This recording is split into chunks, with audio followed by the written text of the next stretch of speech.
जैसा कि हम लोग जानते हैं कि समाज में फेफड़े की बीमारियां बहुत तेज़ी से बढ़ रही हैं और खून की जांच और बलगम की जांच से भी कई बार बीमारियों की डायग्नोसिस नहीं बन पा रही है।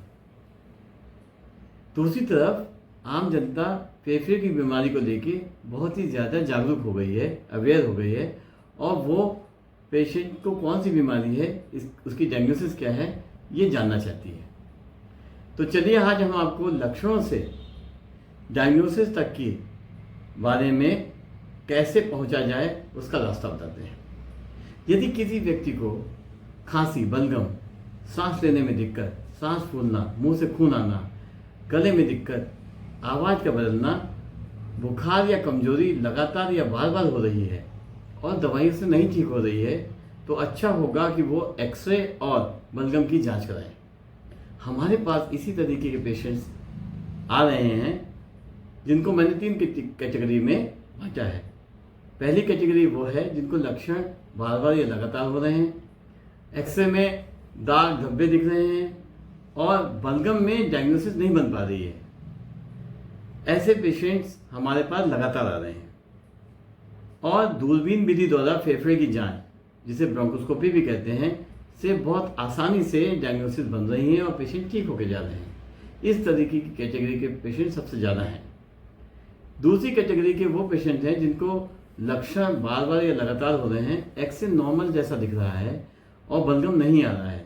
इस तरीके के पेशेंट पिछले 3-4 साल में बहुत ज़्यादा बढ़ रहे हैं, स्पेशली कोरोना के बाद इनकी संख्या लगातार बढ़ती जा रही है। ऐसे पेशेंट में दूरबीन की जांच या ब्रोंकोस्कोपी से बहुत आसानी से डायग्नोसिस बन रही है और पेशेंट ठीक हो रहे हैं। तीसरी कैटेगरी वो है जिनमें कोई लक्षण नहीं है, बलगम भी नहीं आ रहा है, लेकिन एक्सरे में फेफड़े में दाग हैं जो किसी पुरानी बीमारी जैसे टीबी, निमोनिया, ब्रोंकाइटिस की वजह से हो सकते हैं। ऐसे में दूरबीन की जांच कोई बहुत मैंडेटरी नहीं होती। तो आपने जाना कि किन पेशेंट में दूरबीन की जांच करनी चाहिए या किन पेशेंट में दूरबीन की जांच से फायदा दे सकते हैं और किन पेशेंट में दूरबीन की जांच ना भी कराएं तो कोई दिक्कत नहीं है। यहाँ सबसे मेन पॉइंट यह है कि लक्षण क्या हैं और वो दवाइयों से जा पा रहे हैं या नहीं जा पा रहे हैं। साथ ही मैं आज कुछ आपको ऐसे फोटोज दिखाऊंगा जो कि फेफड़े की सांस की नलियों के हैं, जिसमें मैं आपको दिखाऊंगा कि किस किस तरीके के पेशेंट्स हमारे पास आते हैं और उनमें क्या क्या बीमारियां निकलती हैं। जैसे इस पेशेंट में जो आप एक्सरे देख रहे हैं, इसमें खून का थक्का दिख रहा है, मतलब इसमें कभी पेशेंट को खून मुंह से आया होगा, जिसको कि डायग्नोस करना कितना आसान है। ठीक उसी तरीके से ये देखिए, आप देख रहे हैं थिन पस कैसा दिख रहा है फेफड़े की नली में, ये इन्फेक्शन को बताता है। इसी तरीके के ये थिक पस है जो दिखाता है कि निमोनिया इस पेशेंट को हुई है।